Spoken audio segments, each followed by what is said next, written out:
Hey everybody, it's your friend Rentell. Today we are at the Shillington Memorial Park, which is in Reading, Pennsylvania.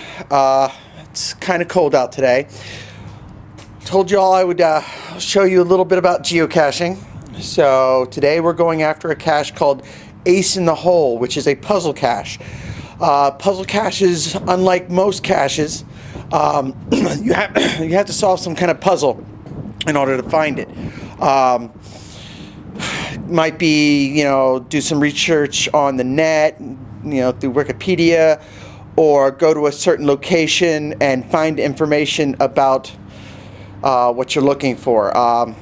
For this one, I had to go to a place called Nolde Forest, which is about a mile or so from here, and I had to take a 15-minute walk and get information off of information plaques about the area, the buildings, and stuff like that.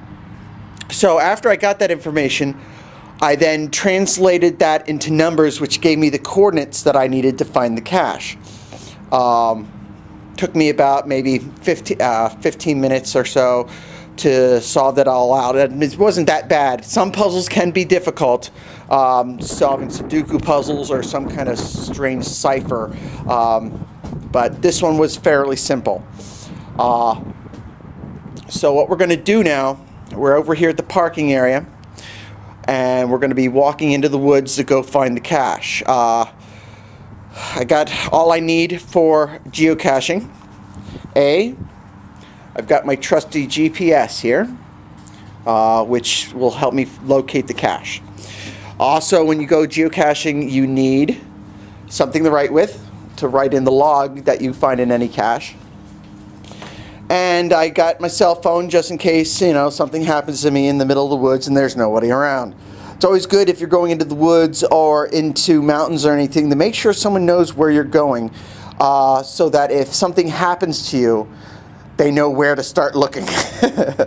I usually let my friend, now this one's, it's houses all around the woods, so if I start yelling, someone's going to hear me. But like if I go up onto the Appalachian Trail, or I'm going up on Mount Penn, or any of the mountains in this area, because Pennsylvania can be a bit mountainous, you want to make sure someone knows where you are, and if you don't return home or they don't hear from you, they know where to start looking. But this one should be fairly simple. I've been in these woods before, so shouldn't be too difficult. Now I'm going to bring up my GPS. I already preloaded the coordinates into my GPS from the information I got over at Nolde Forest. So I'm just going to click that, hit my waypoints, and there we go. It says right now I am 0.29 miles away from the cache, which means 0.1 mile is about 500 feet, so we're looking at about 1,000 feet, but then that's as the crow flies. So between trails and terrain features like hills and gullies and lots of woods, I might have to go a little bit further than that. Give you a look at what we see here. It's a nice park. It's got a little lake over there, tennis courts, playground, pavilions. It's a really nice area. And as I said, I've been over here before, a couple other caches. Now when we get closer to the cache, I will turn the video back on. I'm not going to show you exactly where the cache is because this is not my cache. So I don't want to give away anything, any bit of the location other than the parking area, because, well, any puzzle cache on the map for geocaching, it'll come up as a question mark. The actual cache can be anywhere within 2 miles of that question mark. So you could be looking, solving it and going to a parking lot. You could be going up onto a mountain. You never know exactly where it is until you solve that puzzle. Also, most puzzle caches will have what we call a geochecker, where you plug in the information that you got, and it'll tell you if you're right or wrong. Most people use that so you don't have people emailing you going, is this the right location? Is this the right location? And it saves the cache owner a lot of time and effort. Also, it's a really good thing for the actual players, because once they solve that puzzle, they know they got it right. So makes things a lot easier. Now, when geocaching, a couple things to keep in mind. Weather, obviously. It's a little chilly out today, overcast, but always good if you're going to be any distance away from where you're going to park. You want to make sure the weather is going to be decent, because I've had times where I've gone up into a mountain and all of a sudden a giant storm comes through and I have to find rocks or something to hide under while the storm passes. Also, if you're doing some of the more extreme caches like storm drains, or you're going into a cave or something like that, you want to make sure you're not going to get stuck in there. So that's a good thing to keep in mind. I've been geocaching now for, I'd say, pretty much 6 years. I started when I was over in Scotland. Learned about it from an episode of Law and Order SVU, if you can believe that. While I was over in Scotland, watched the episode and I said, what the heck, I'll go on the net and check it. And here they were everywhere. Even while I was over in Scotland, there was one from where I was staying, maybe a tenth of a mile away from the house. So I went out looking for it, didn't find it because I didn't have a GPS. I knew the location, kind of, because I've been over there for a while.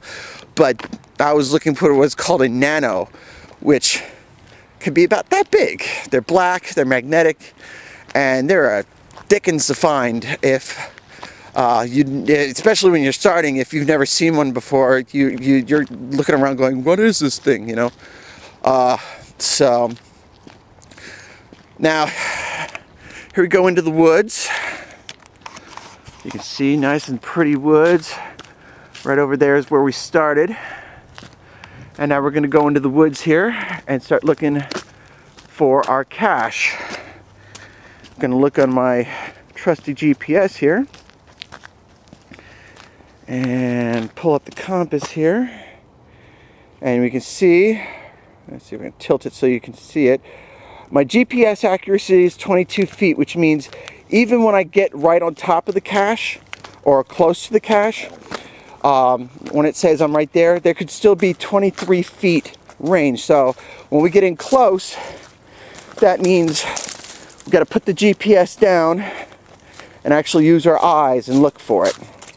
Also, you see the 20 feet there, and then you have the 0.14. That's our distance to the cache. And then we have time of day and our actual GPS location, coordinates north and west. And then we got the trusty arrow that's pointing me in the general direction of which way I want to go. As I said, I've been in these woods before, but I haven't really explored them that much. I know there's a system of trails in here. So if I remember correctly, I'm going to be able to take this trail here and then go over that hill over there and get closer to the cache. So I'm going to turn off the GPS now and start making my way to the cache.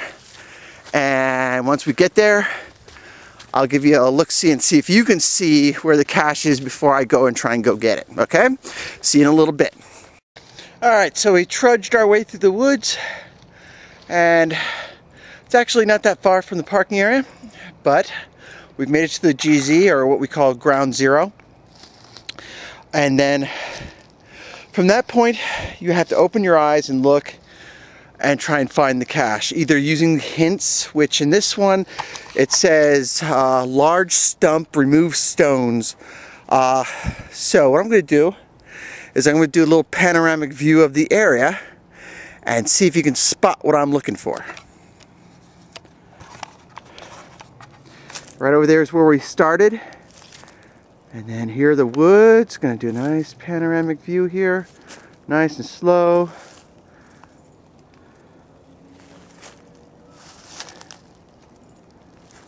And there we go. And now I will go and retrieve the cache. And then you can see what a cache looks like, a geocache looks like. So hold on one second.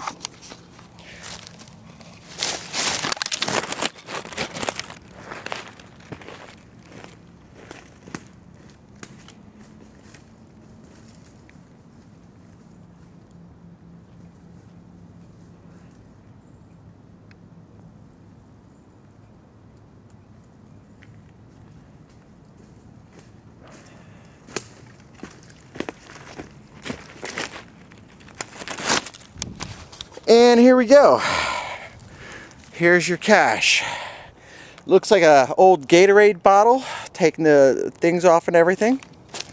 So what we're going to do here is open her up, and you can see what it's all about. Now, granted, it's an old bottle. There's some junk. Ooh, there's a path tag. Yay, path tags. We like path tags. Oh, we definitely like path tags. Yay me. Alright, so you can see inside the container we have some, little toys or something like that. We got a pen, and bonus, we got a path tag. These are small individualized coins that people make and put them in caches for people to collect. I have about 15 of them myself, maybe more actually, but each one has a code number on the back, which I won't show you the code number, but you collect them and trade them with other people. They're kind of cool. So we're going to just stick that in my back pocket. Bonus treasure for our adventure today. And then we got the logbook here. Oh, another path tag! Bonus us! Alright. Bonus us. If I can get the darn bag open. Bonus us. 2 path tags, 1 cache. Bonus. Alright. I'm making out like a bandit today. Here's another one. And each one of these is by a different person who had them sent out and made. And they're actually really cheap, and they're actually kind of fun. You can go to pathtag.com and have one made for yourself. They're fun to give out as, presents and stuff like that. And then, what every geocacher looks for in a cache, the grand finale, is the logbook. And this is a new logbook. Apparently it was replaced in January, February, March, April. So it's only been out for a year, and only 3 people, now 4, have found it. And as you can see, there's they put their date and whatever geocaching name. You got Twinkle Kitty Cat, which she's a nice lady, real fun to hang out with. Etsy, another really cool person to hang out with. You get to meet some of these geocachers either out geocaching or at events or something like that. And then we have Alzaros. I've never met that person. So what we're gonna do now is get out my trusty pen, which I know I got it. I put it in my pocket. I know I did. You saw me put it in my pocket. There we go. Actually, it's a mechanical pencil, but potato, potato. And today is, I believe, the 25th? 27th. Wow, I was off. So, what we're going to do is get the logbook here and go to 3, if I can write right, 3/27/15, Rentell. All right, and now you can see there, I don't know if I can focus in here. Where the heck? Well, I got the tightness all zeroed up there. There we go. Now you can see Rentell. So that's another smiley face, which is another name, another word for getting a cache. So there we go. It took me about maybe 20 minutes to find the cache and walk from the parking area. And now I can put the cache back the way I found it, or better. Usually better means, you know, if it was exposed, you put some more extra leaves, twigs, whatever. Make sure that if someone who isn't a geocacher comes to this area, you don't want them finding the cache and ruining it for the owner. So you want to make sure to be polite and cover the cache up better than what you found it, or as you found it. But that's it. That's geocaching.